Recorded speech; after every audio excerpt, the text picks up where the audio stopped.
Tapos ko po ang talumpati. Ang sinabi po niya, dapat ngayon po ay State of the Nation Address. Pero po ang narinig natin ay tila baga State of the Wang-Wang Address mula sa Pangulo. Paulit-ulit pong binanggit yung Wang-Wang. Pero hindi po binanggit yung mga problemang talagang kinakaharap ng taong bayan. Alam niyo po ba ang sinabi niya tungkol sa dagdag sahod? Alam niyo ba? Wala po siyang sinabi tungkol sa dagdag sahod. Alam niyo po ba ang sinabi niya tungkol sa land reform? Tungkol sa reforma sa lupa at Hacienda Luisita, alam niyo ang sinabi niya? Wala rin po. Alam niyo po ba ang sinabi niya tungkol sa human rights? Wala rin po. Ang sabi niya po sa human rights, bahala na ang DOJ dyan. Kayang-kaya na yan ni Secretary de Lima. Alam niyo po ba ang sinabi niya tungkol sa usapang pangkapayapaan? Wala na naman po. Hindi na naman po nabanggit sa kanyang talumpati. Mga kasama, mga kapatid, napakarami pong binitiwang estatistika sa nagdaang SONA kaninang hapon. Pero yan po, karamihan dyan, malayo sa bituka ng ordinaryong mamamayang naghihirap. Isa-isahin po natin.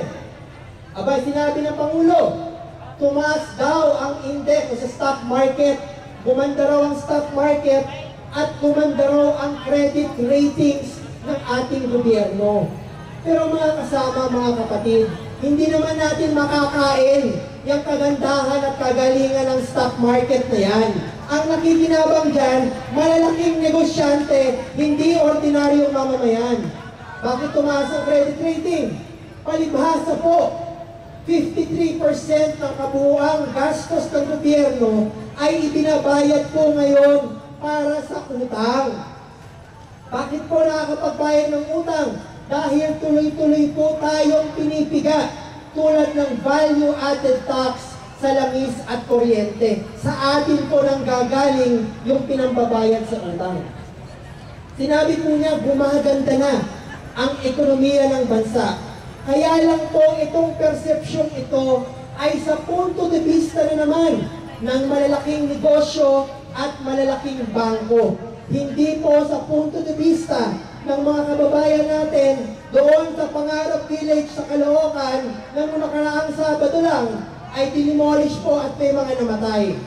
Mga kababayan, ang sabi po niya, binabatikos niya na yung mga professional daw, yung mga doktor at abogado, hindi raw nagbabayad ng sapat na buwis.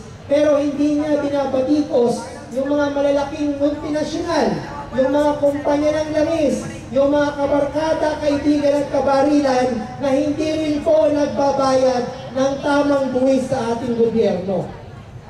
Meron din po siyang sinabi. Ito. Alam niyo ba sinabi niya sa pabahay? Pabahay. Ano po ang programa sa pabahay ng gobyerno nito? Pinagmalaki po ng gobyerno na sila po ay nakagawa na ng 4,000 pabahay. Para kanino po? Para sa mga pulis. Ayun.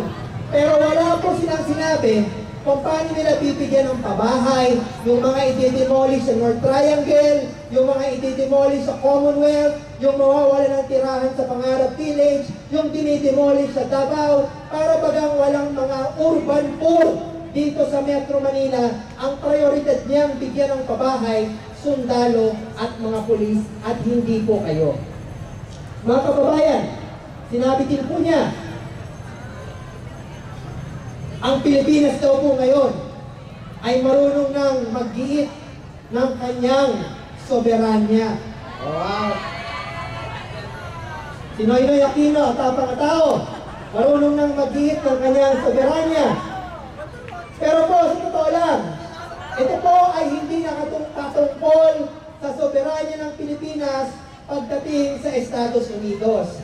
Hindi po ito nakapatungkol sa mga tropang Amerikanong lumalabag ng ating soberanya taon-taon dahil sa Visiting Forces Agreement. Ito po ay nakatuon doon po sa usapin ng Spratlys. At ang sabi ng Pangulo, abay magiging moderno na po ang ating armed forces dahil habang siya daw ay nagsasalita, paparating na daw po ang barko mula sa Estados Unidos. Galing! Ano ba itong barkong ito? Sabi nila, ito daw ay modernisasyon. Parating na raw po yung barko. Ay abangan po natin, ano ba itong barkong ito? Isang Hamilton class cutter. Ito pong barkong ito, sa totoo lang po, kung hindi nyo pa ho nababasa, ito po yung mga barko na ginamit po nung panahon ng Vietnam War noong 1960s. Hindi po ito mga modernong barko at kagamitan. Kaya po si Manny Aquino at tapang na tao pagdating sa soberanya dahil po nakakapit siya sa saya ng tropang Amerikano. Yun po ang totoong kalagayan pagdating po sa patakarang panlabas. Mga kababayan, sinabi din po niya, aba, bumaba na daw po ang bilang ng mga walang trabaho. Kayo po ba'y maniniwala dito? Alam niyo po, ang kanilang sukatan sa kawalang trabaho ay walang pinagkaiba sa sukatan na ginamit ni Gloria Macapagal Arroyo. Ibig sabihin po, yung mga hindi na naghahanap ng trabaho, hindi na ho kayo kasama doon sa mga walang trabaho kasi hindi na kayo naghahanap.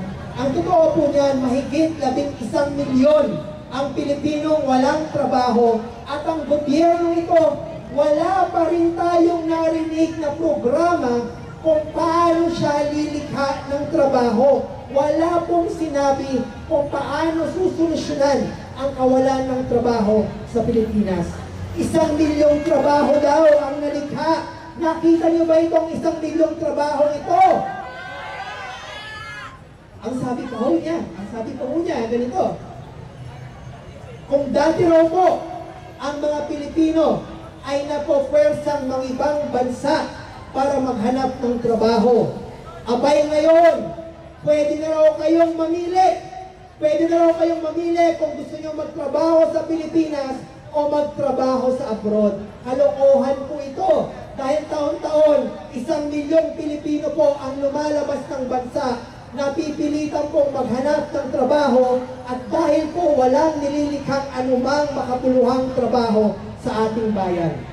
Narinig na naman po natin ang conditional cash transfer, narinig na naman po natin yung mga pantawid na programa at ang sabi pa niya, walang maiiwan sa tuwid na landas. Bukas makalawa, magiging katotohanan na ang ating mga pangarap. Abay. Mga kababayan, mga kapatid, nakakapagod na pong pakinggan ang mga paulit-ulit na bababaw ng mga retorika ng kasalukuyang administrasyon. Nakakapagod na pong pakinggan at nakakasawa ng panoorin ang Pangulong nagbubulag-bulagan at nagbibingi-bingihan sa hinaing ng mga mamamayan. Hindi po natin nakikita ang makabuluhang reformang manggagaling sa Pangulong ito. Sinabi na naman niya, buhay na raw ang Pilipinas at wag daw tayong mag-alala. Tayo pa rin ang boss niya. Pero meron din siyang sinasabi sa inyo, kayo daw na mga nagrarally, masyado raw kayong mega.